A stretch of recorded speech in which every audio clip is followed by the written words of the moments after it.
6 सितंबर यौम दिफा के हवाले से मज़ार-ए-कायद पर 3 अफवाज के नुमाइंदगान ने हाजिरी दी और फूलों की चादर चढ़ाई। इस वक्त हमारे नुमाइंदे कफील अहमद मज़ार-ए-कायद पर मौजूद हैं, मजीद उनकी जानिब बढ़ेंगे। कफील, ओवर टू यू।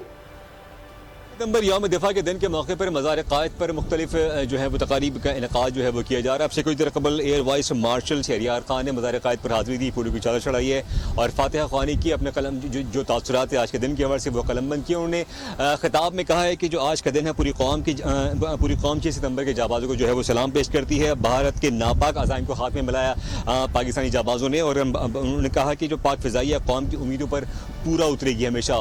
इस मौके पर मैं आपको बताऊँ कि जो है वो तीनों मुसल्लह जो अफवाज हैं उनके नुमाइंदगान यहाँ शरीक हुआ और उससे अब से कुछ देर कबल corps commander Karachi lieutenant general Babar Iftikhar भी जो है वो यहाँ पहुँचे। 6 सितंबर के हवाले से उन्होंने जो है वो मज़ार-ए-कायद पर हाज़िरी दी है। आज के दिन के हवाले से अगर हम बात करें तो आज के दिन जो पाकिस्तानी कौम के लिए जो कुर्बानियाँ दी गई आज के दिन को उनको याद किया जा रहा है और उन जाबाजों को सलाम पेश किया जा रहा है। जी ठीक है, कफील अहमद अपडेट कर रहे थे, बहुत शुक्रिया आपका। और यौम सब्सक्राइब करें और बेल दबाएं ताकि कोई खबर रह न जाए।